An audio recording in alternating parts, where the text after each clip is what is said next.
Have you ever heard a house breathe? I don't mean the creaks of old wood under weather's weight, or the groan of pipes settling in the crawlspace. I mean a deep, rhythmic sound, like lungs pulling air through plaster and bone. That's what Emily first heard on the third night inside the Harrington house, and it's the sound that would change everything for her and Daniel. They had bought the Victorian home on a quiet corner of Ashbury Lane with the kind of optimism that blinds newlyweds. The realtor had warned them about the upkeep, drafts, warped flooring, a roof that needed replacing, but the couple only saw the charm. Stained glass windows. A spiraling staircase. A library with floor-to-ceiling shelves. It wasn't just a house. It was their beginning. The first 2 nights were uneventful, if you ignored the wind that slipped through the cracks like whispering voices. But on the third night, just after midnight, Emily awoke to the sound. At first, she thought it was Daniel snoring. But when she touched his arm, his breathing was steady and shallow, nothing like the low vibration filling the room. She sat up. The sound was coming from the walls. It was subtle, like a sigh pressed through wood and wallpaper, but undeniably alive. A long inhale. A pause. Then a hollow exhale that seemed to rattle the window glass. "Daniel," Emily whispered, shaking him. He stirred, groggy. "What is it? Do you hear that?" He listened for a moment, then frowned. Old pipes. Probably the furnace kicking on. But Emily wasn't convinced. Pipes didn't breathe. The next morning, over coffee in the half-unpacked kitchen, Emily tried again. It wasn't the pipes. It was like the house was breathing. Daniel smirked, but his eyes showed a flicker of unease. "You've been reading too many of those ghost forums. It's just an old place settling." Emily didn't argue. But that night, she listened again. And this time, she counted. The inhale lasted 5 seconds. The exhale lasted 6. The house had a rhythm. By the end of the week, she began noticing more. Doors she swore had been left open were closed in the morning. The dining chairs seemed slightly moved, not enough to prove, but enough to unsettle. One night, the staircase felt steeper, as though an extra step had grown beneath her feet. And every midnight, without fail, the hum began. Louder now. Deeper. Emily stopped sleeping. She wandered the halls with a flashlight, pressing her ear to the walls. Sometimes she swore she could feel the vibration through the plaster, like a pulse. One night, she ventured into the library. The air was colder there, thick with the smell of dust and mildew. When the hum began, it was louder in that room, swelling between the shelves as if the books themselves were sighing. She shone her flashlight over the spines, old leather, cracked titles, some in languages she didn't recognize. And then she noticed something chilling. The books had shifted. She had organized them herself just days earlier, sorting fiction from nonfiction. Now, they were reordered. Titles she didn't remember owning appeared on the shelf, The Anatomy of Structures That Breathe. On Houses and Hungers. Blueprints of the Living Dwelling. Her hands trembled as she pulled one free. The pages were brittle, the ink faded. Sketches filled the margins, drawings of lungs, tracheas, alveoli, intertwined with beams and rafters. A grotesque fusion of anatomy and architecture. "Emily?" She jumped, dropping the book. Daniel stood in the doorway, his face pale in the flashlight's glow. "What are you doing?" "Look." She pointed at the shelf. "These books, they weren't here before." Daniel rubbed his eyes. "You've been up all night again. It's probably just stuff the last owner left behind. But the titles, Daniel, the house is breathing. It's changing things." His expression hardened. "Enough. You're letting this place get into your head. Tomorrow, we'll go out, get some fresh air. No more midnight prowling, okay?" Emily nodded, though her gut twisted. He didn't hear it the way she did. He didn't feel the rhythm. That night, she promised herself she would stay in bed. She would ignore the hum. But when the clock struck midnight, the vibration shivered through the mattress. She couldn't resist. Grabbing her flashlight, she crept to the landing of the staircase. The sound was louder than ever, vibrating through the banister under her fingertips. She descended, each step heavier than the last, until she reached the front hall. The wallpaper shifted. She was certain of it. The floral pattern rippled faintly, like skin twitching under touch. Her breath hitched. "What do you want?" she whispered to the house. And then, just as if it heard her, the hum stopped. The silence was worse than the sound, pressing against her ears, suffocating. From the corner of her vision, she saw the library door creak open on its own. Emily froze. The dark beyond the doorway seemed thicker than shadow, a blackness that waited. She should have run back upstairs. She should have woken Daniel. Instead, she stepped forward. The floor beneath her shifted. Not creaked, shifted. The hallway seemed longer, the walls subtly stretching, pushing the library door farther away with each step. The air grew heavy, damp. And then, the hum returned. But this time, it wasn't in the walls. It was behind her. Emily turned, flashlight shaking in her grip. The beam caught the staircase, but there were more steps than before, twisting upward into a place that hadn't existed yesterday. The house had grown. Her light flickered, and for a heartbeat she swore she saw something vast and skeletal in the walls, like ribs curving through plaster, rising and falling with each breath. The hum deepened, and the walls around her seemed to pulse. Emily's scream never left her throat. Emily stood frozen at the base of the stairs, her flashlight trembling in her hand.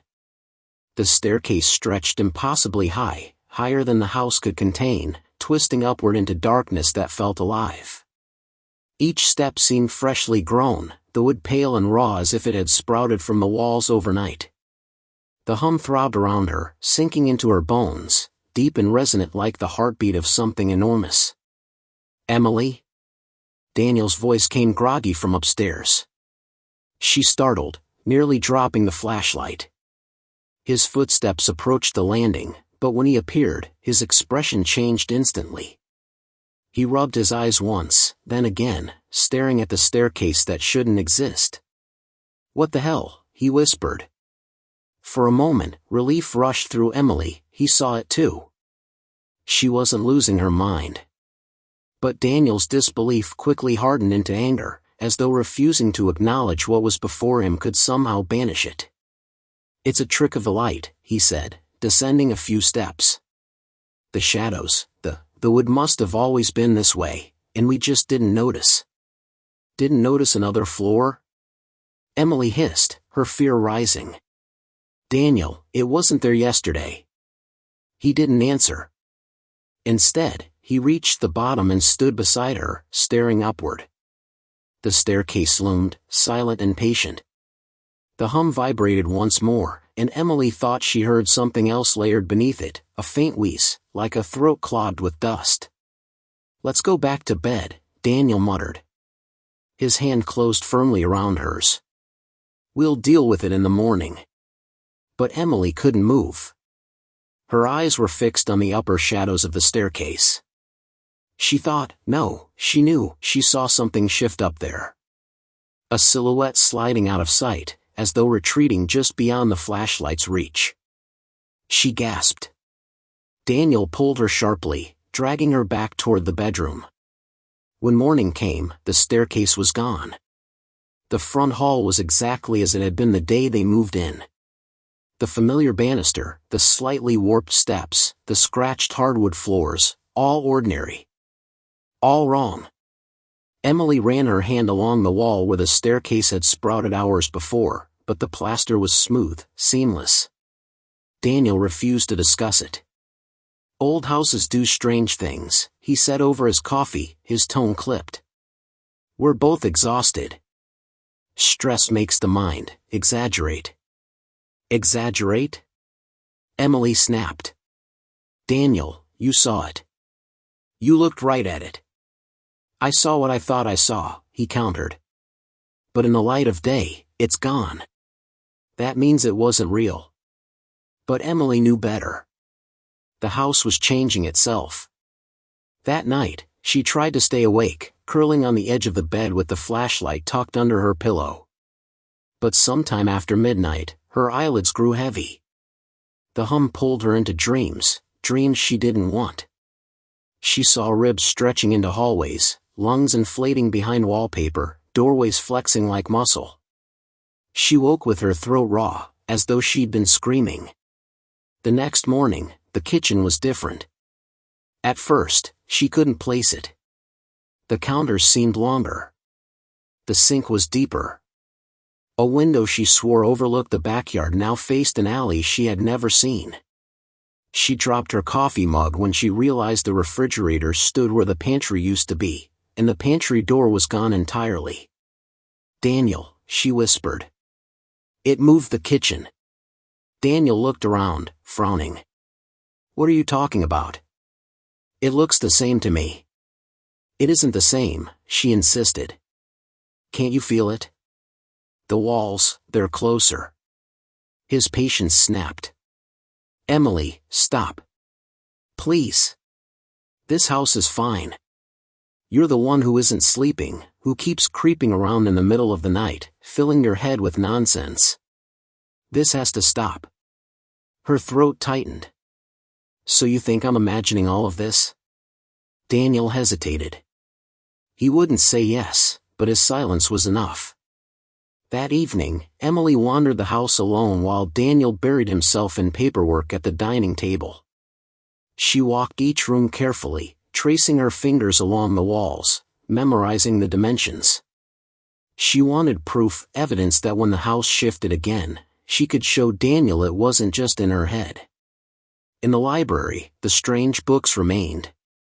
One title in particular chilled her, Breath of the Dwelling, on Sustenance.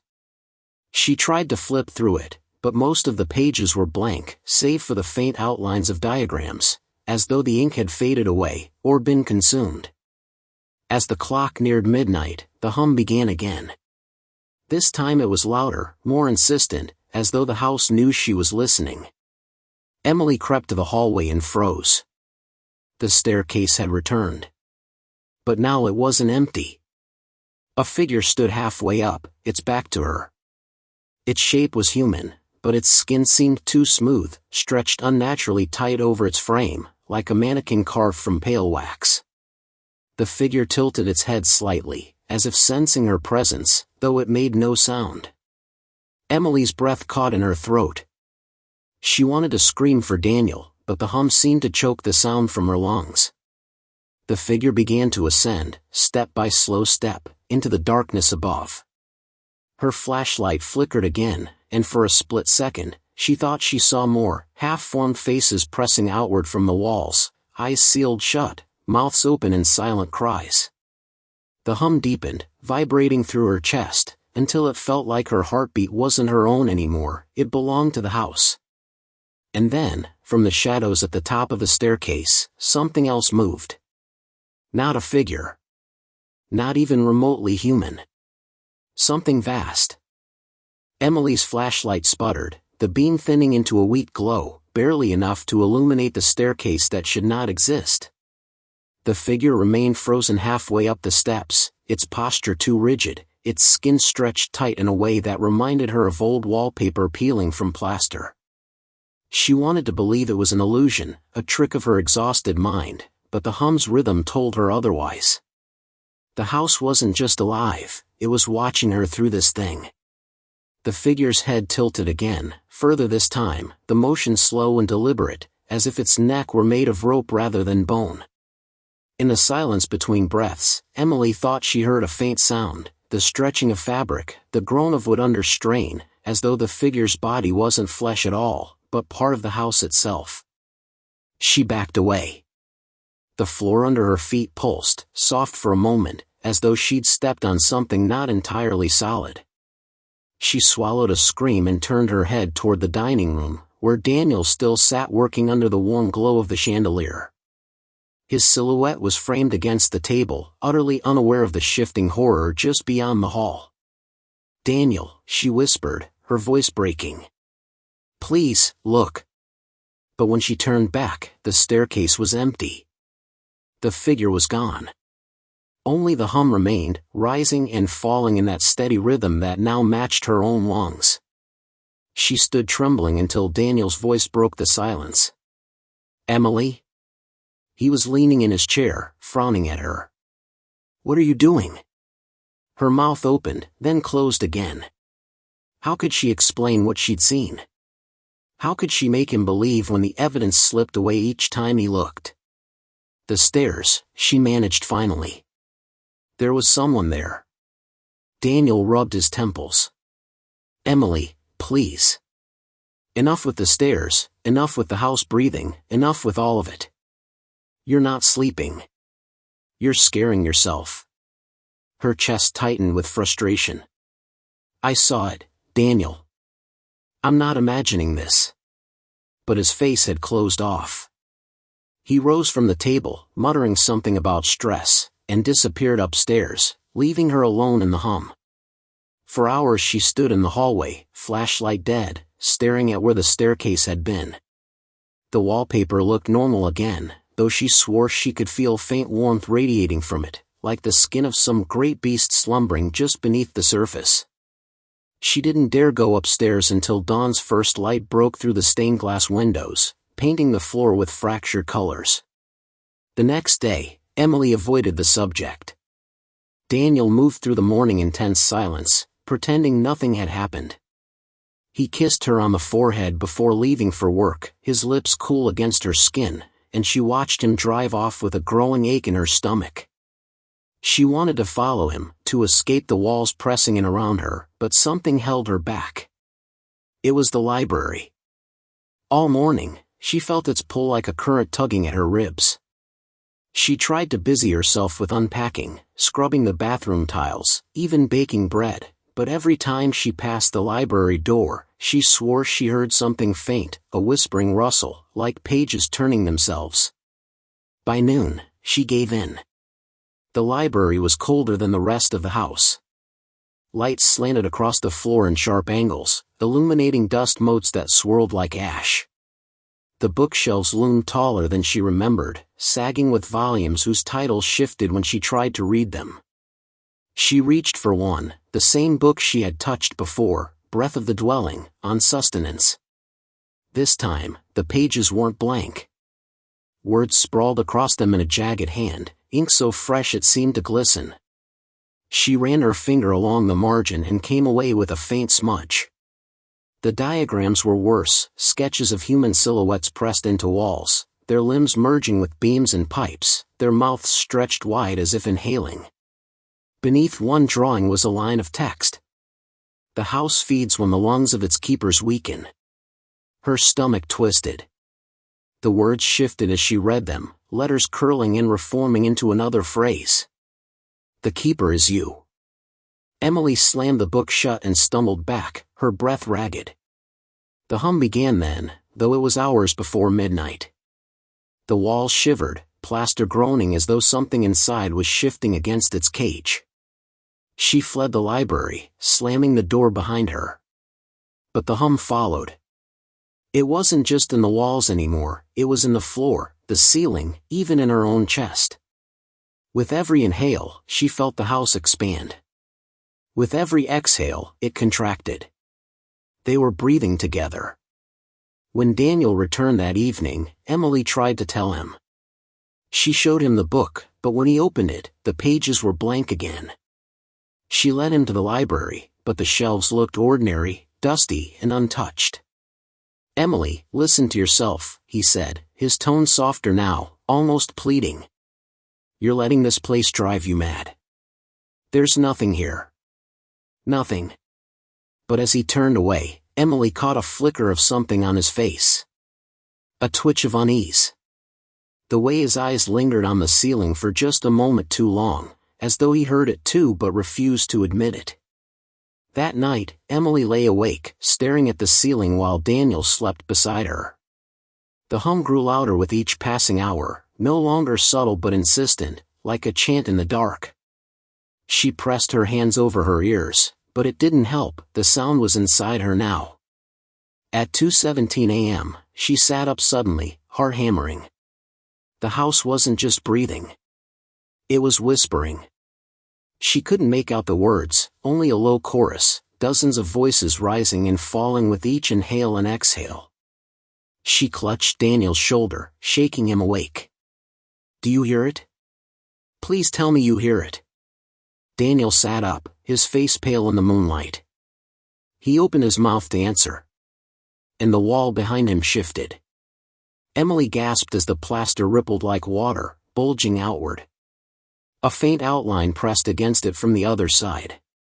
A face. A mouth moving soundlessly. Then another. And another. Dozens of faces pressing against the wall, as though the house itself were full of suffocating bodies trying to push through. Emily screamed. Daniel whipped his head around. But by the time he looked, the wall was smooth again. Daniel sat frozen long after the wall returned to its ordinary stillness. His breathing was shallow, his jaw tight, and for the first time since they had moved in, Emily saw the mask of rational calm slip from his face. He wanted to deny what he had almost seen, what he had maybe seen, but his eyes betrayed him. They darted across the wall, searching for imperfections, cracks, anything to prove that what had pressed outward wasn't real. But there was nothing. The plaster looked as it always had, smooth, painted, untouched. Only Emily's ragged breathing filled the silence between them. Finally, Daniel swung his legs over the side of the bed and stood, his hands on his hips, shoulders tense. "I need to check the house," he muttered, more to himself than to her. Emily scrambled up beside him, but he raised a hand. "Stay here. Just stay here." But Emily couldn't. She followed him barefoot through the upstairs hall, every creak of the wooden floorboards beneath their feet seeming to echo in rhythm with the hum that had now grown so constant, so deep, that it felt like the entire structure of the house was vibrating with life. The framed photographs along the wall rattled lightly, glass clinking as though in protest, though Daniel ignored it.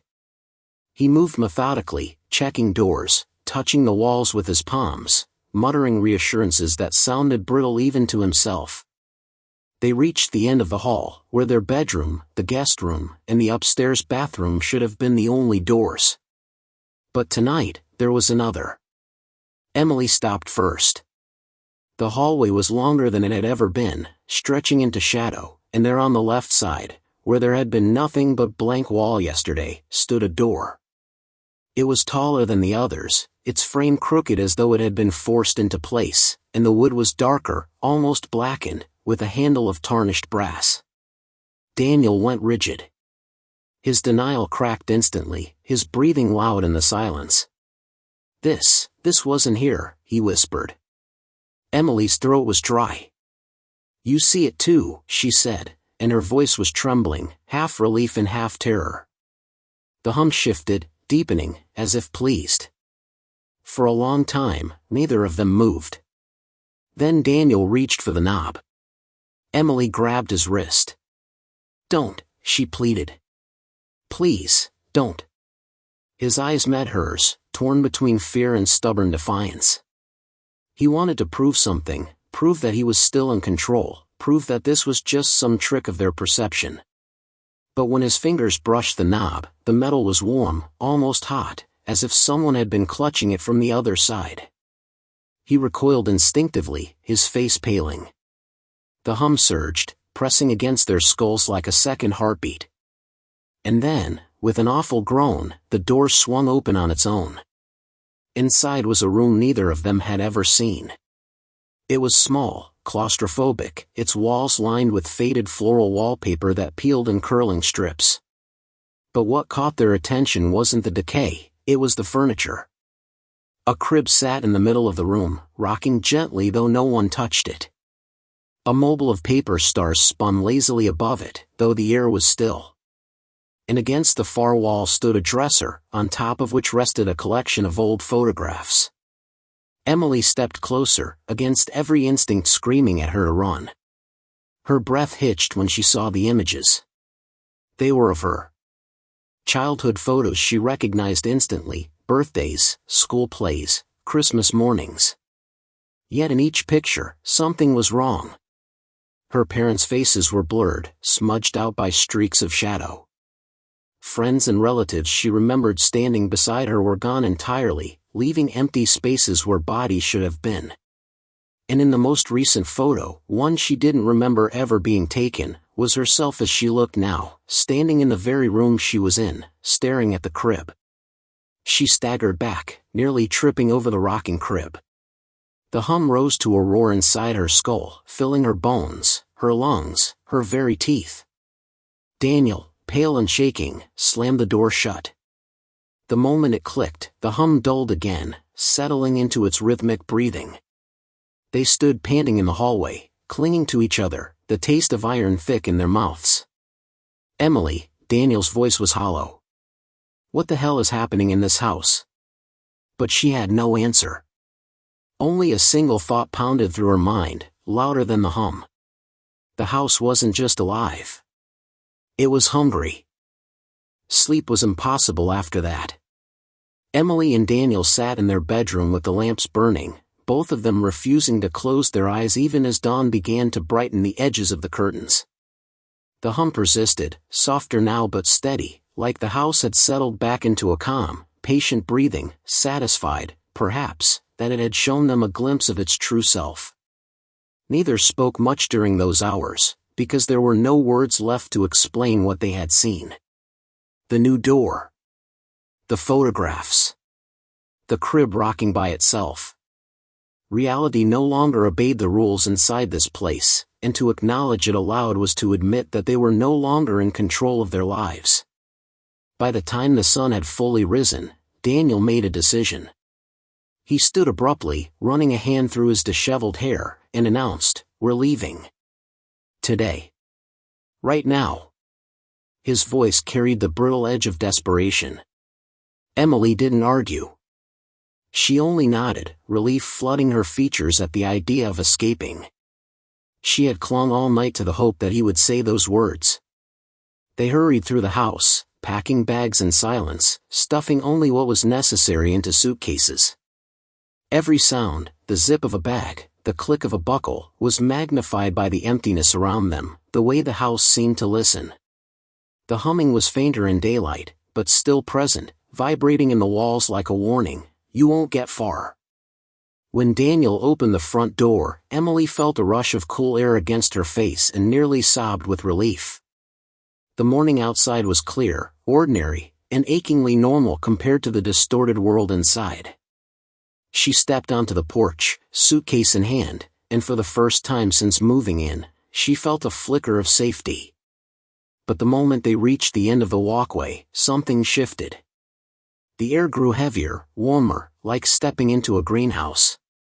Emily paused, frowning, and glanced around. The neighborhood, which yesterday had been lined with houses identical in style to their own, now looked wrong. The homes were still there, but their windows were dark, reflective, as though no one lived inside. The trees along the street swayed though there was no breeze, their branches scratching against one another with a sound like whispers. Daniel tightened his grip on her hand and pressed forward. "Don't look," he muttered. "Just keep walking." But it wasn't that easy. The street stretched on unnaturally, longer than it should have. The corner, which should have led to the main road, kept slipping farther and farther away, like the world was pulling back as they advanced. The hum followed them outside now, reverberating beneath the sidewalk, inside the lampposts, in the very air they breathed. Emily's chest ached with the pressure of it. Finally, Daniel dropped the suitcase and broke into a run, dragging Emily with him. The corner approached, closer, closer, until they reached it and turned sharply, only to find themselves staring at the front of their own house. Emily froze, bile rising in her throat. It was impossible. They had been walking in a straight line. She could still see their abandoned suitcase sitting on the sidewalk, exactly where Daniel had dropped it. But the house stood before them, looming taller now, its windows dark and hungry, its roofline bending as if it were smiling. "We didn't turn around," Daniel whispered, his voice cracking. "We didn't." He stopped, choking on the words, his hands trembling as he gripped his hair. "It won't let us leave." Emily's knees buckled, and she sank to the curb, clutching her chest. The humming was louder now, unmistakably pleased, vibrating through her bones like laughter. She felt tears blur her vision, not just from fear but from the dawning realization, the house wasn't simply alive. It was a trap. A maze that reshaped itself, bending reality until escape was impossible. They stood there for what felt like hours, the morning sun beating down, though its warmth felt wrong, thin and hollow. Finally, they picked up their bags again and trudged back to the front porch. It was the only choice left. As Daniel turned the knob, Emily whispered, "We'll die here." Her voice shook, not with panic but with a quiet certainty that chilled her more than any scream could. Daniel didn't answer. He pushed the door open, and the hum welcomed them home. Inside, the house smelled different now, like damp earth and rusted iron. The air was warmer, denser, and Emily swore she could hear faint scratching within the walls, as though something unseen moved just beyond reach. They set the bags down, both of them too weary to try again. That night, as they lay in the bed they no longer trusted, Emily whispered into the darkness, "YS." The hum deepened, almost like a reply. Emily didn't remember falling asleep. She had promised herself she wouldn't, had even sat upright against the headboard with her eyes wide open, but at some point, exhaustion claimed her.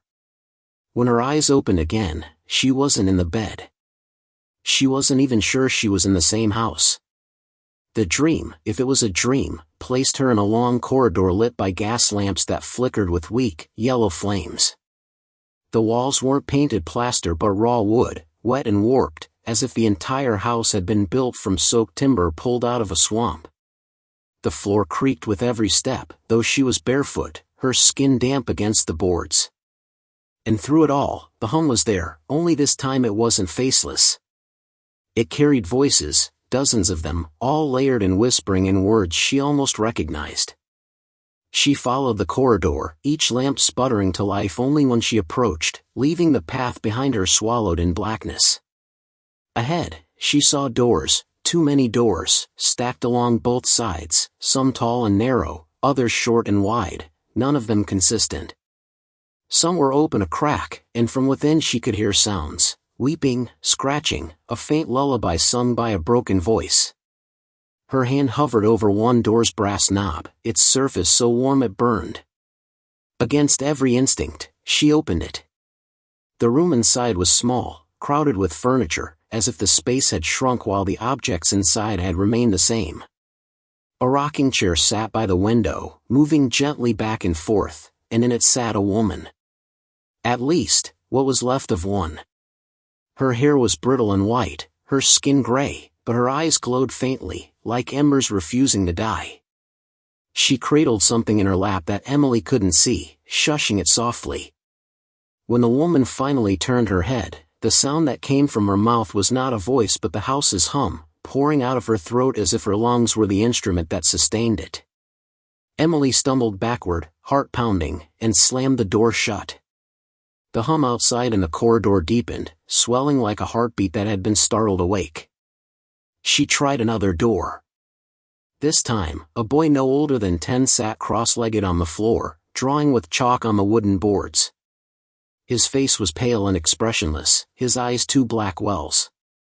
The chalk lines twisted into symbols Emily couldn't comprehend, spirals and jagged angles that seemed to move when she stared at them too long.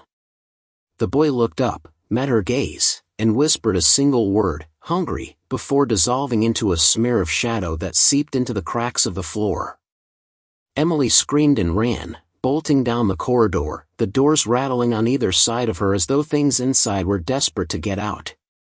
The whispers grew louder, weaving together into a single sentence she finally understood. "We are still here." She woke with a violent gasp, drenched in sweat, her nails dug into her palms so deeply she had broken the skin. Beside her, Daniel stirred, groaning softly as though he too had been trapped in a nightmare. His face was pale, his jaw clenched, and when his eyes flickered open, she saw the terror already there. "I saw them," he whispered hoarsely before she even asked. "They're inside the walls." Emily froze. He had dreamt it too, or lived it, the same way she had. The hum was louder than ever now, rattling the bed frame, pressing against the glass of the window until it vibrated with a shrill whine. The house wanted them to know. It wanted them to understand that they weren't the first. Others had lived here, and others had been claimed. And now, the walls themselves pulsed with their memories. Daniel swung his legs out of bed and stood, pacing in tight circles. "We can't stay here another night. I don't care what it takes, we'll burn this place to the ground if we have to."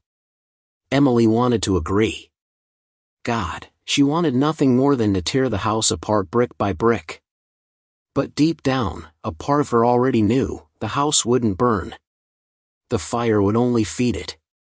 That thought chilled her to the core, but she swallowed it down, unwilling to let Daniel see the hopelessness rising in her chest.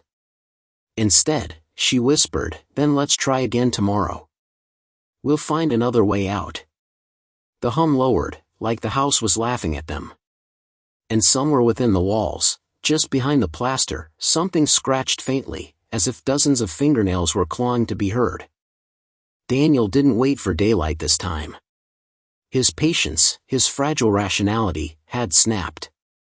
By the time Emily stumbled into the upstairs hall after him, he was already prying open the utility closet, pulling out the small tool set they had brought for minor home repairs. His hands shook as he selected a hammer, his jaw tight, eyes feverish.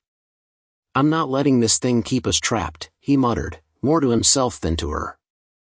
"If it wants to hide in the walls, then I'm going to rip the walls open." Emily's stomach turned.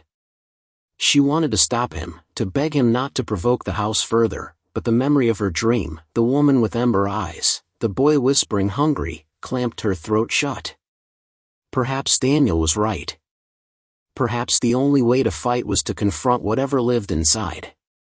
The hum swelled in anticipation as Daniel approached the guest room, the one closest to where the strange door had appeared nights earlier. The air inside the room was already heavier, tinged with the coppery scent of rust. Without hesitation, Daniel swung the hammer against the plaster. The wall cracked with a dull thud, flakes of paint snowing down onto the carpet. He struck again, harder, until a hole splintered open, exposing the dark hollow between the studs. Emily held her breath. At first, there was nothing, just darkness and the faint smell of mold. But then, the scratching began. Soft at first, like a mouse.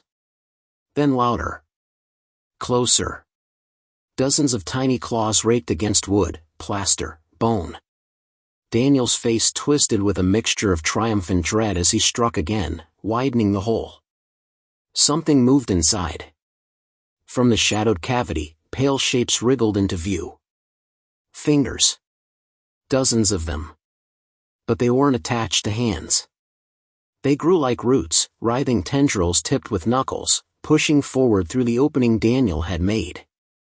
Emily screamed, stumbling backward as the fingers groped blindly, seeking purchase, curling against the edges of the plaster as if desperate to pull themselves free. Daniel dropped the hammer, stumbling back, his bravado gone in an instant. "Jesus Christ," he breathed. What the hell?" The wall shuddered, and the fingers retreated, but not before Emily glimpsed something beyond them. Eyes. Dozens of eyes staring from the darkness, wide and unblinking, reflecting the weak lamplight like the eyes of an animal caught in headlights. And beneath them, mouths. Too many mouths, all opening at once, whispering in unison with the house's hum, "Stay." Emily clutched Daniel's arm, pulling him away as the wall seemed to seal itself, plaster reforming like flesh stitching over a wound. Within seconds, the hole was gone, leaving only a faint discoloration where the hammer had struck. The house exhaled, the hum reverberating with satisfaction. Daniel's face had drained of all color. He pressed his hands into his hair, tugging at the roots, his breath shallow and ragged. "They're in the walls," he whispered. "God help us, they're inside the walls." Emily was shaking so hard she could barely stand. The image of those eyes, those reaching fingers, had carved itself into her mind like a scar. But worse was the truth she felt now with absolute certainty: the house wasn't just alive. It was filled.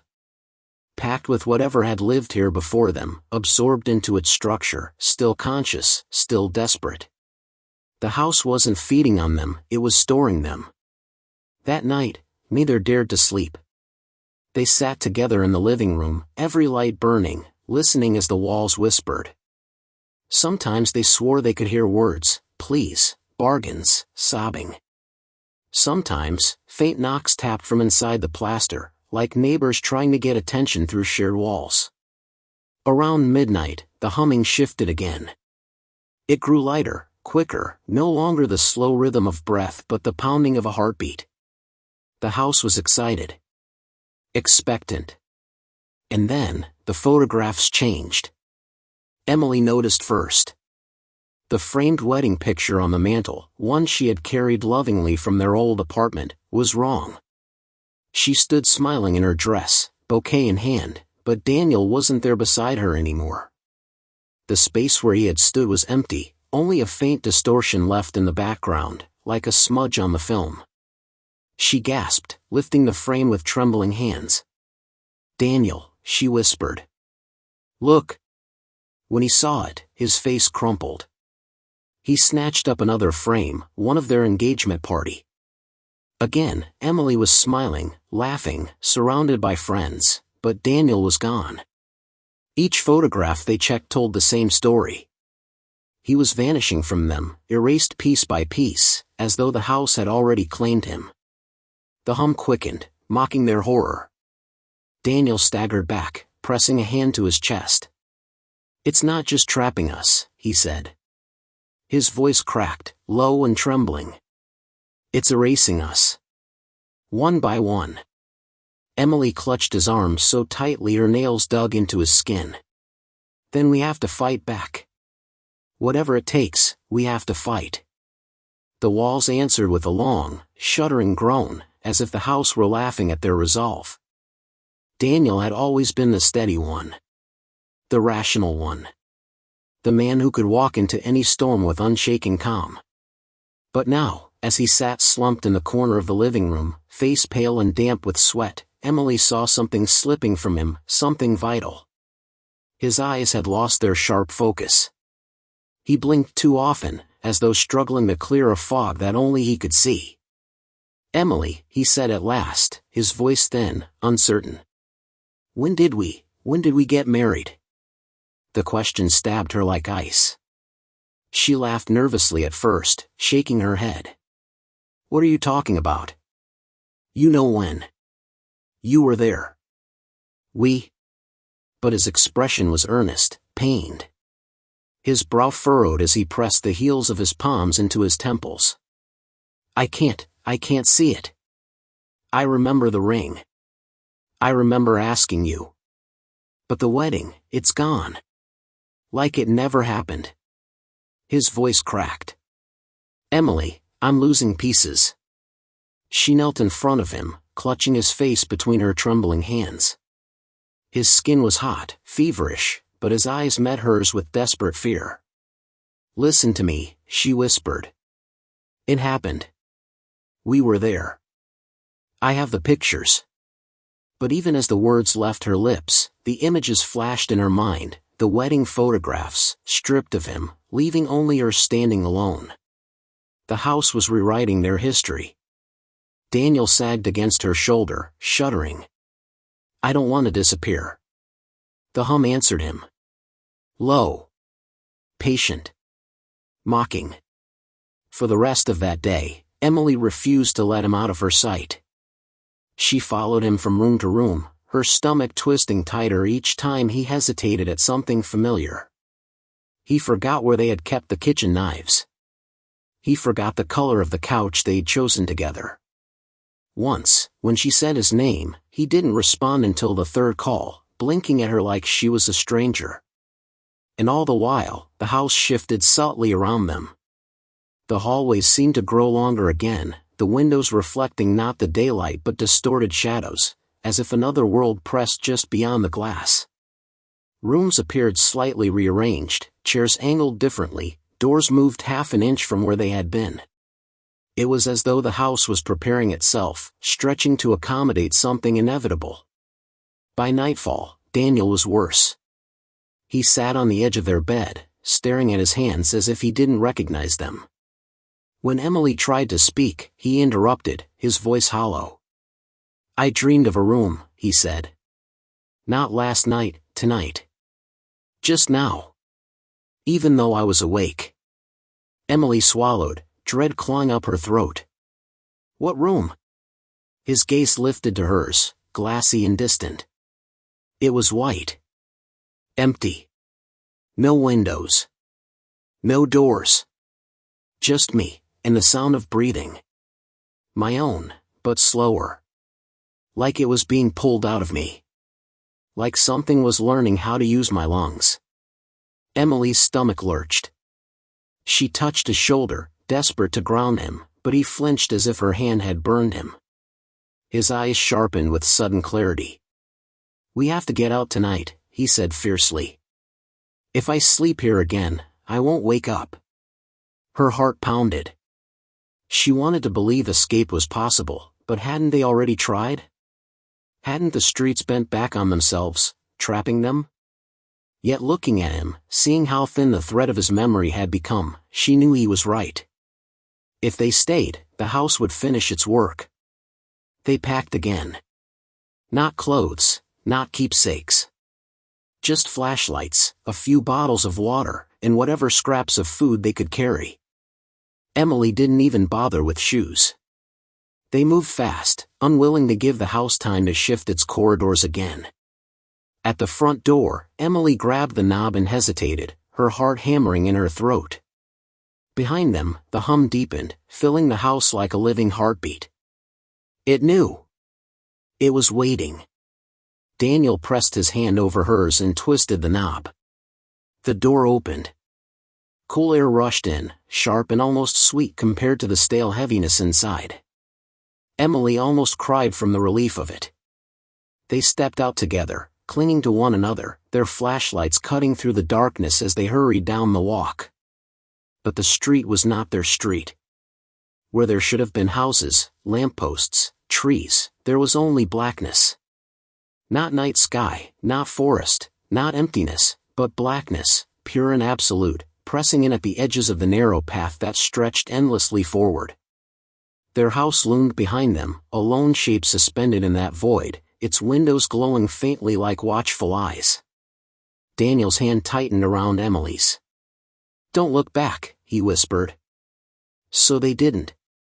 They stepped forward, into the path that led nowhere, the hum vibrating through the soles of their feet, as though the ground itself was alive. The blackness seemed to breathe around them, closing in, but the path kept going. Forward. Always forward. Hours, or minutes, passed. Time meant nothing here. Their flashlights flickered, their throats dry from silence, their legs aching with every step.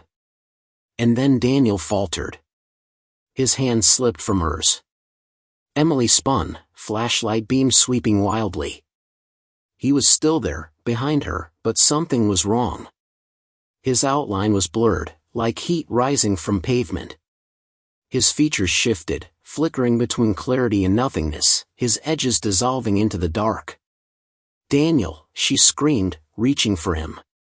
But the moment her fingers brushed his, he vanished. The hum swelled, triumphant, echoing through the blackness. Emily was alone. Emily's scream dissolved into the endless black, swallowed so quickly it was as if sound itself had been erased. One moment Daniel was there, his hand slipping from hers, his face flickering like a dying flame, and then nothing. No echo of footsteps, no trace of breath, no indentation on the path. only the oppressive void pressing against her skin, the house's hum now rising like a grotesque hymn vibrating through her bones. She staggered forward blindly, waving her flashlight in desperate arcs. Her chest burned with the need to scream again, but the instinct to remain silent held her still. She realized, with bone-deep certainty, that the blackness was listening. That if she made too much sound, it would notice her fully. And once it did, she would vanish like Daniel. Her legs trembled as she lowered herself to the ground, kneeling on the cold, humming path. She forced herself to breathe slowly, evenly, though every inhale felt like a betrayal, like the house was counting each breath, claiming them one by one. For the first time since moving in, she whispered the thought aloud, "It doesn't just want the house filled, it wants us hollowed." The void rippled at the edges of her vision. Shapes began to flicker there, faint and translucent, like ghosts pressing their faces to glass. She blinked rapidly, shaking her head, but they only grew clearer. Dozens of them, men, women, children, all with blurred edges, their mouths opening and closing silently as though trying to speak. Their eyes were pools of nothing, black and endless, but their gestures were frantic, pointing back toward the Victorian house floating alone in the dark. Emily stumbled to her feet, horror tightening her throat. Were these the others? The families who had lived there before? The neighbors who whispered about tragedies but never gave names? Were these the people the house had already consumed? The hum deepened, vibrating so loudly that her teeth ached. The figures swayed with it, their movements synchronized, as if the hum were a command. And then they began to step onto the narrow path, drifting toward her, their outlines warping as they moved. Some dragged themselves forward with jerks of broken limbs, others floated inches above the ground, their motions unnatural. Emily's flashlight flickered violently, the beam thinning into a weak thread of light. Her panic surged. She couldn't stay here, not with them closing in. She turned and ran, her bare feet slapping against the path, each step echoing like a drumbeat in the void. The hum grew louder, pulsing in time with her pounding heart. But the path was endless. Always stretching forward, never changing. Minutes blurred into hours, or perhaps it was the other way around. She didn't know anymore. Her throat was dry, her legs shaking, but fear drove her onward. Each time she risked a glance behind her, the blurred figures were closer, reaching, grasping, their faces twisting into grotesque smiles as they closed the distance. At last, when her strength faltered, Emily spotted something up ahead. A faint light. A doorway, maybe. She cried out involuntarily, hope forcing the sound past her lips. The hum answered immediately, sharp and piercing, and the ground beneath her feet rippled like water. She stumbled, arms flailing, and landed hard on her knees.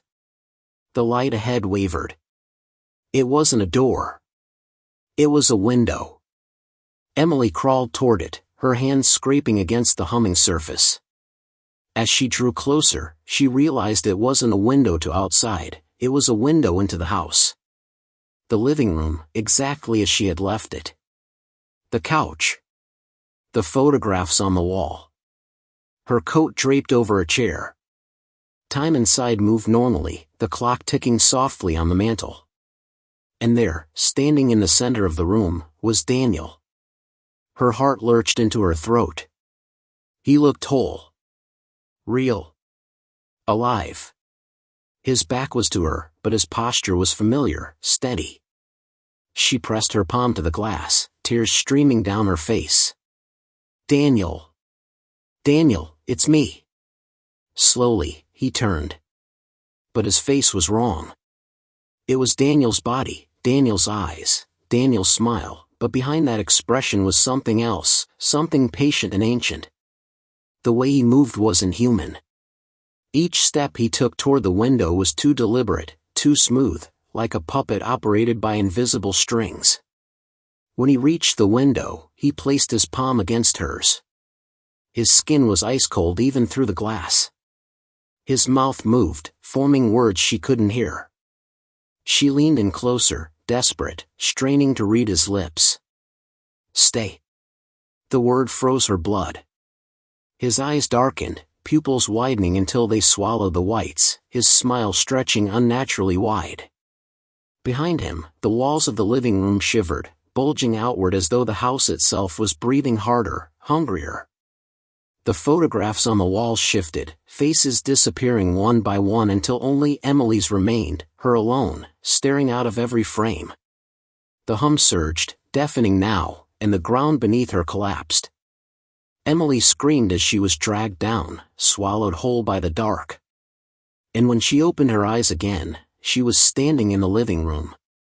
Her coat still draped over the chair. The clock still ticking on the mantel. The photographs still on the wall. But Daniel was gone. The silence was worse than the hum. Emily stood in the living room, her body trembling, her ears ringing from the sudden absence of sound. For days, weeks, months, she had grown accustomed to the constant vibration, the heartbeat of the house. Now that it was gone, the quiet pressed against her skull, suffocating, like cotton stuffed into her lungs. The room was perfectly still, perfectly ordinary, yet every object felt wrong, tilted at the edges. Her gaze lifted to the photographs. Rows of frames lined the wall, showing her entire life, birthdays, graduations, Sunday afternoons with her parents, Daniel holding her hand on their wedding day. But the faces were missing. All of them. Every friend, every relative, every trace of Daniel, gone. Only Emily remained, duplicated again and again, her expression slightly different in each photo, her eyes following her like mirrors of herself she didn't remember being. Her knees weakened, and she sank to the couch, burying her face in her hands. A sob tore from her throat, but the sound seemed hollow, like it didn't belong to her. She pulled her hands away and froze. The skin of her palms shimmered faintly, vibrating, as though something inside her was humming again. No, she whispered, shaking her head violently. No, you can't. A deep groan answered from beneath the floorboards, slow and resonant, like a giant exhaling. The silence shattered. The hum returned, stronger than ever, flooding through the walls, the ceiling, the floor, into her bones. It wasn't the same droning thrum she'd grown used to. Now it was layered, textured, a chorus of voices moaning in unison. She recognized them. Her parents. Daniel. The blurred figures she had seen on the path. The hum was their song. The house didn't just breathe. It remembered. Emily stumbled backward, clutching her head. You took them, she cried. You took everyone, my family, Daniel, the people before us. The walls pulsed in response, bulging inward and outward, the wallpaper rippling like skin. The floorboards creaked as if the house shifted beneath her.